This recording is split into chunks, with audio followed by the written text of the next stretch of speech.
Women educators are natural givers, pouring into their students, their families, and communities. But what about pouring into you? This is the Educator Sanctuary, where we help you ditch the guilt and unapologetically put yourself at the top of your list. I'm Dr. Leah, educator, mindset coach, and your guide to creating a life where you align with your purpose and reclaim your power. So if you're ready to set boundaries and step fully into the woman you're meant to be, you're definitely in the right place. Let's get into it. Hey, and welcome back to the Educator Sanctuary, where we have big conversations, mindset shifts, personal growth, and all the things that help us live more intentionally. Whether you're a mom, a teacher, a community leader, or a woman holding space for others, this show is for you. Today, I'll be talking about how life does not always go the way we planned. Things don't line up, people let us down, or the opportunities that we thought were ours, it just slips away. It is so easy to internalize those events and let those moments of disappointment stop us from moving forward. But here is the truth. Your destiny is still waiting for you to arrive and get everything you deserve. Today, I'll be discussing how to recognize when disappointment is trying to pull you off course, how to stand tall and keep moving in spite of, because you're not destined for setback, you are destined for success. Disappointment is not a punishment. I know it always feels like it is, but it is often closure disguised as chaos. The universe is clearing your path for what is next. At times, disappointment is the very last test before your breakthrough. And that is actually good news. How you respond to your disappointment in that moment, though, is what can shift what comes next for you. So when disappointment arises, the question is, will your nervous system make you repeat the cycles that you really don't want in your life? Or will you finally expand into the version that is finally aligned with your true destiny? So let's talk about it. I've had a few situations in this season where people and routines that I relied on just did not show up in the way that I thought they would. I've had days where I felt helpless.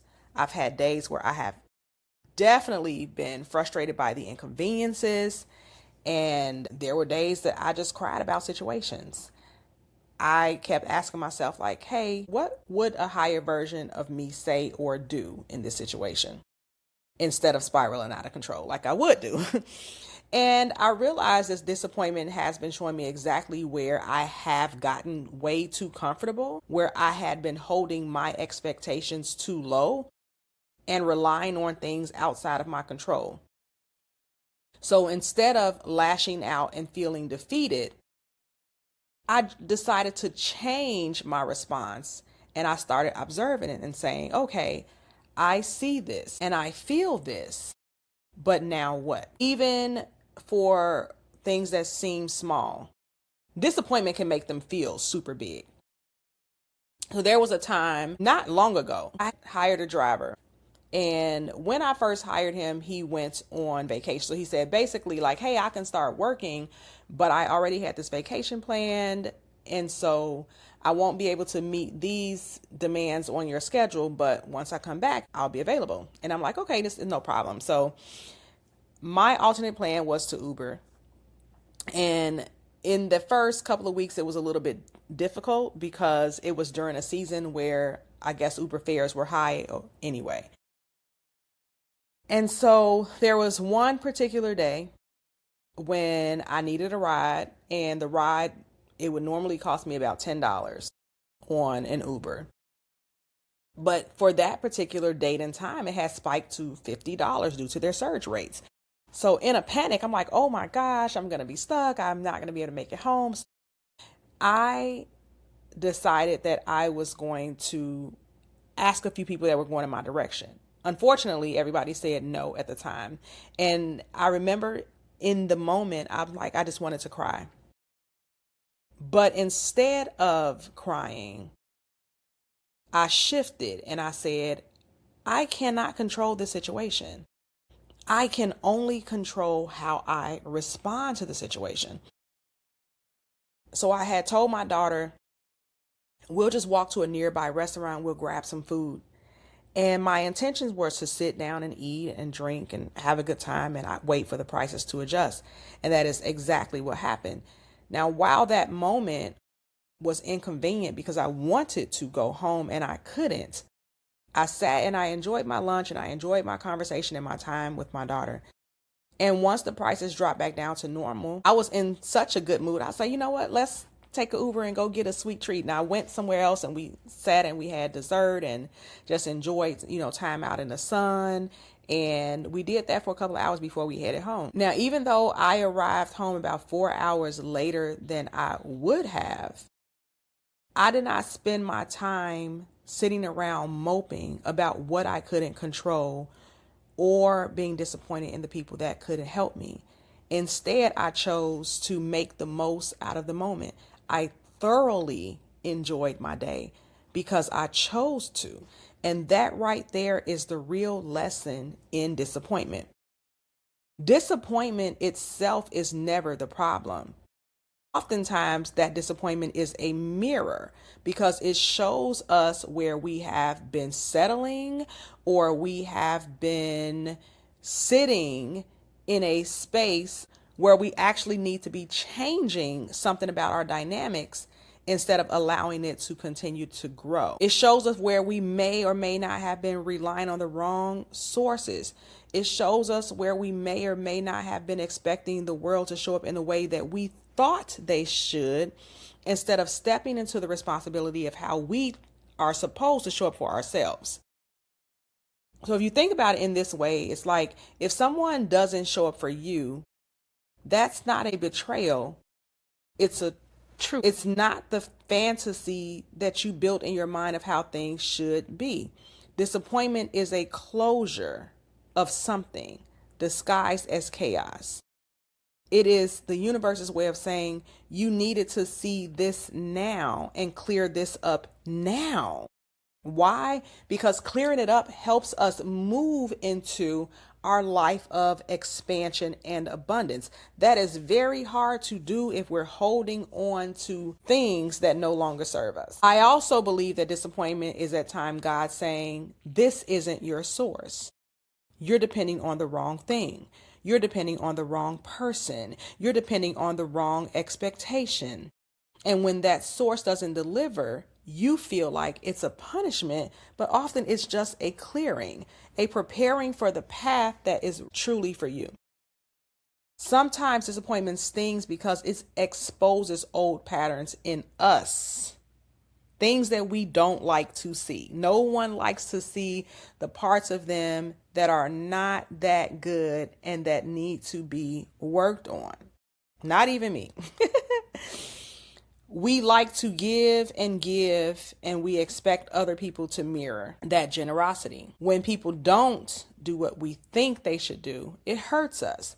But that pain is just an indicator that you are finally being positioned for your next level. And this is the test that you need to pass. The way you respond, your attitude, your choice to stay aligned, and your choice to not let the chaos derail you is exactly what's going to determine whether you move forward or whether you stay stuck in the same loop. As I discuss this, I am reminded of As a Man Thinketh by James Allen, where he writes about how the mind shapes our circumstances and how it's our thoughts that create the success or failure. When we respond to disappointment with clarity and intention and action, then we can reshape our outcomes.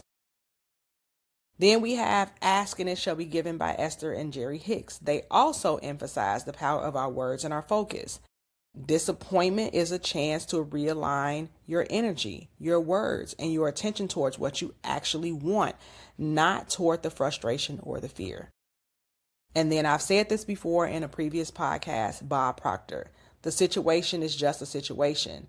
The event itself is always neutral, and you and your feelings is what assigns us as, oh, this is a good experience, or this is a bad experience. This is very disappointing, or this makes me very happy. We are assigning based on our emotions and how we respond with our emotions decide how things play out. I have been realizing even in my own life recently that I cannot expect people to behave like me. I cannot hold disappointment based on my own standards of a personal sacrifice or sacrifices that I chose to make or the generosity that I choose to provide in this lifetime.